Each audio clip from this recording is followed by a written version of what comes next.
Today we're taking a look at different ways to store items in Valheim, spanning from early game options all the way to the end of the game. This video doesn't include whatever the developers have in store for when the Deep North update is released, but I'll be sure to cover that when it eventually comes out.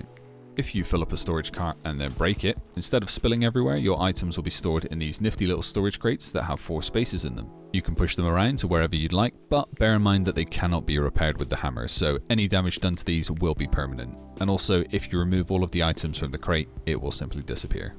This exact same mechanic works for all of the boats and the ships. Breaking any boat with items stored inside will cause your loot to store inside of these same crates. Another option that you may not have considered for storage is gravestones. When you die in the game, all of your items you have on you are typically stored inside of a gravestone to keep your belongings safe until you can get back to them. Now, this isn't entirely convenient, as of course if your character dies you lose some of your experience and the gravestones aren't movable, and if you have the space to hold everything that's inside the gravestone, you'll just automatically take it and this stone will disappear. This last point can be avoided though if you play Valheim with a friend. Just use each other's gravestones and you won't auto pick everything up. The huge benefit to gravestones is that they can't be destroyed, so even if a rampaging troll does come your way, you can be sure that your stuff will be safe.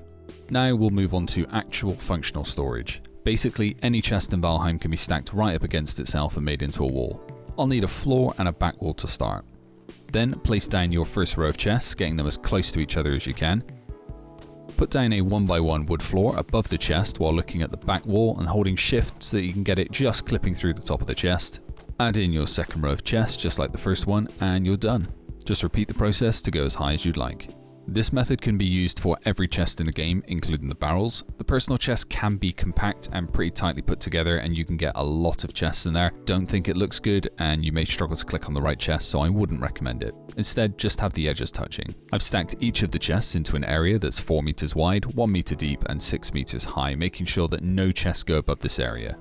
For each of the chests you'll need the following materials. Regular wood chests, 420 wood. This created 42 chests and provided 420 stacks of space.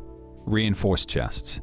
I needed 200 Finewood, 40 iron, and this created 20 chests and provided 480 stacks of space.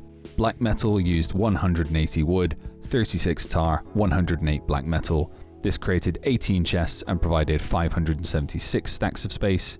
Personal chests were definitely the most resource heavy, needing 800 Finewood and 640 iron. This created 80 chests and provided 480 stacks of space. And the barrels needed 360 wood, 36 barrel hoops. This created 36 barrels and provided 432 stacks of space. The most efficient use of space is of course the black metal chests, so let's make a storage wall which uses them, as well as signage so that we actually know what's in each chest.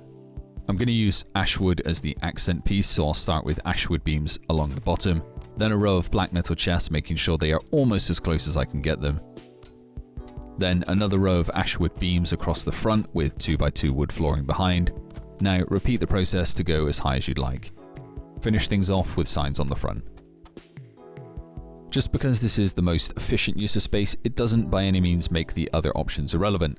After all, you're going to need some storage at the start of the game, plus I think the stacked barrels look incredible if you're making something like a brewing room. Overall, take your pick as to what you would need, whether a good look is your priority or if efficiency is. There's plenty of options. Remember to subscribe and like the video, and if you enjoyed, hopefully you'll join me in the next one.